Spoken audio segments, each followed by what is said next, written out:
সংস্কার এবং বিচারের মধ্য দিয়ে একটা অর্থবহ নির্বাচন হবে। এই নির্বাচনে সমতল মাঠ থাকবে। নির্বাচনে যারা অংশগ্রহণ করবে তাদেরকে কোনো ধরনের ষড়যন্ত্রের মুখোমুখি হতে হবে না। এখানে পেশি শক্তি এবং কালো টাকার প্রভাব চলবে না। 15.5 বছর মানুষ 3টা নির্বাচনে তার ভোটের অধিকার প্রয়োগ থেকে বঞ্চিত হয়েছে। এবার তারা নিঃসংকোচে নিজের এই অধিকারটা প্রয়োগ করতে চায় এবং এই সুযোগ পাবে নিশ্চিত হবে। এটি হচ্ছে জনগণের দাবি। প্রধান উপদেষ্টা ইতিমধ্যে কয়েকবার তিনি বলেছেন নির্বাচন তিনি জিতে চান এই বছরের ডিসেম্বর থেকে শুরু করে আগামী বছরের জুনের মধ্যবর্তী সময়ে।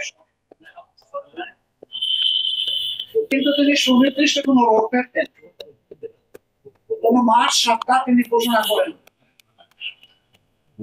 এটাকে কেন্দ্র করে বিভিন্ন ধরনের দাবি নির্বাচনের রোডম্যাপের ব্যাপারে আছে। আমাদেরও কিছু রিকমেন্ডেশন ছিল, আমরা তার প্রতি সম্মান রেখেই বলেছিলাম দায়িত্ব আমরা সবাই মিলে তাকে দিয়েছি, তিনি চেয়ে নেন এবং তিনি দলের পক্ষ থেকে নির্বাচিত কোন দায়িত্বশীল নেতা নন, বরঞ্চ তিনি জনগণের ঐক্যমতের ভিত্তিতে এই জায়গাটায় একটা গুরুবার তিনি গ্রহণ করেছেন। তাতে আমরা তার সম্মান বজায় রেখে দেশের স্বার্থটা তিনি দেখবেন সেটা আমরা সবসময় বলে আসছি।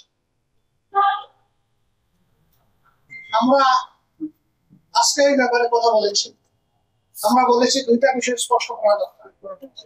একটা নির্বাচনটা কখন হবে, আপনি যে সময়সীমা করছেন এর ভিতরে জনগণের কোন ধরনের বড় ভোগান্তি না হয়ে একটা কমফোর্টেবল টাইমে এই নির্বাচনটা হওয়া উচিত।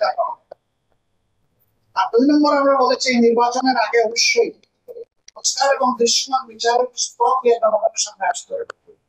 সংস্কার শেষ না করে যদি কোনো নির্বাচন হয় এই নির্বাচনে জনগণ তাদের প্রত্যাশা পূরণ করতে পারবে না। আবার সব সংস্কার এই সরকারের পক্ষে করা সম্ভব মাত্র 5টা সুনির্দিষ্ট বিষয়ে তারা হাত দিয়েছে। এতটুকু নিষ্পক্ষ হওয়া উচিত।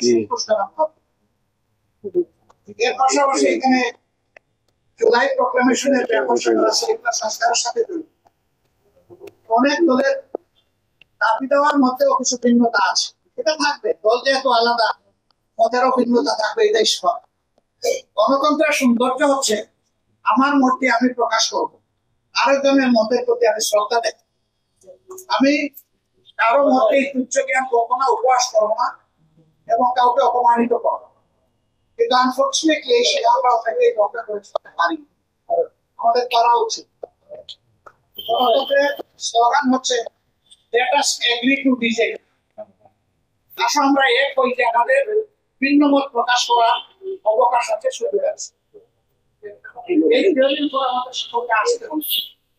আমরা বিশ্বাস করি সমস্ত দলই দেশকে ভালোবাসে, ভালোবাসার জায়গা থেকে দায়িত্ববোধের পরিচয় দিয়ে আমরা সবাই যদি এগিয়ে আসি এবং আমরা যদি সংস্কার প্রক্রিয়াকে অর্থবহ সহযোগিতা করি তাহলে মধ্য দিয়ে একটা অর্থবহ নির্বাচন নিশ্চিত হতে পারে। আমরা সেই দিন ফিরে দিয়েছিল বিষয়টাকে কেন্দ্র করে বিভিন্ন ব্লকের কেন্দ্র করে আমাদের দৃষ্টিতে তাকে আমরা স্থায়ী নিষ্পত্তি চাই। পরের মধ্যভাগে এটা হতে পারে, আর যদি সংস্কারের শেষ হয় আরেকটু সময় লাগে, এরপরে রোজা শুরু হয়ে যাবে, রোজার পর হতে হবে, তারপরে এটাকে টেনে লম্বা করলে কোনো সুস্থ নির্বাচন করা সম্ভব হবে না। আমাদের দেশের আবহাওয়া এটা এলাকা